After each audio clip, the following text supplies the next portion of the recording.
Setibanya di TKP, Hunter Choi langsung bertanya kepada salah satu anggota serikatnya terkait proses evakuasi yang sedang berjalan. Saat ini kita sedang fokus mengevakuasi orang-orang yang masih terjebak di dalam gedung Pak, ucap salah satu anggotanya. Hunter Choi juga bertanya, serikat mana saja yang akan ikut bergabung untuk membasmi monster buas itu? Anggotanya bilang para hunter dari serikat White Tiger dan Rapper sedang bergerak untuk join force. Karena banyaknya hunter yang berkumpul di TKP, anggotanya pikir si monster buas pasti akan segera dikalahkan dan serikat hunters sepertinya hanya bisa fokus di bagian evakuasi saja. Sebagai penyintas dari raid Pulau Jeju sebelumnya, Hunter Choi jelas tidak sependapat dengan pemikiran polos salah satu anggotanya itu.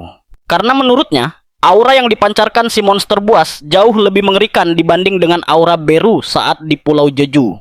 Namun meski begitu, Thomas Andre terlihat masih cukup mampu untuk mengatasinya, dan dengan satu pukulan sang monster buas berhasil dibuat nyungsep terkubur di bawah sebuah gedung. Namun itu jelas bukanlah akhir dari pertarungan. Sang Beast Monarch langsung bangun untuk mengcounter attack dengan sundulan mautnya yang mengarah langsung ke perut Thomas. Tapi bukannya nyungsep, Thomas justru langsung memegangi tubuh Beast Monarch, kemudian membantingnya. Alih-alih kepalanya pecah, namun si Monarch justru berhasil menyerang balik dan menendang muka Thomas Andre.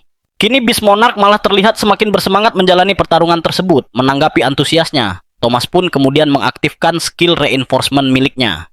Begitu merasakan aura sihir dari Beast Monarch, keringat dingin langsung mengucur dari tubuh Pak Baek yang baru saja sampai di lokasi duel. Sementara itu, para anggotanya malah dengan polos memberikan semangat kepada Thomas. Thomas yang kesal kemudian menyuruh para hunter itu untuk segera bersiap bertarung membantunya. Pak Baek berencana untuk langsung bertransformasi ke mode hewan buasnya, namun nyalinya langsung ciut ketika insting binatangnya mengatakan sebaiknya tidak usah ikut campur jika tidak mau dijadikan sebagai mangsa. Karena saking takutnya, jangankan bertransformasi ke mode hewan buasnya, menatap mata sang monark yang baru melewatinya pun dia tidak berani. Beast Monarch kemudian unjuk kekuatan telekinesisnya dengan mengangkat dan melemparkan mobil ke arah Thomas. Namun Thomas juga tidak mau kalah. Dia juga merespon dengan kemampuan telekinesisnya untuk menarik tubuh si Beast Monarch kemudian dihempaskan ke aspal. Tapi anehnya, meski Thomas melayangkan pukulan bertubi-tubi, dia malah merasa kalau sepertinya dia tidak akan bisa menang dalam duel tersebut. Firasatnya pun mulai terbukti, diawali dari ditangkapnya kedua kepalan tangannya oleh Beast Monarch. Beast Monarch merasa kalau sudah cukup main-mainnya. Beast Monarch kemudian bertransformasi dan membuatnya langsung sadar akan keberadaan semut bayangan Jinwoo di dalam bayangan Thomas. Setelah mengirim si semut kembali ke tempat majikannya, dia berjalan mendekati Thomas yang sudah bertekuk lutut kemudian mencengkeram lehernya.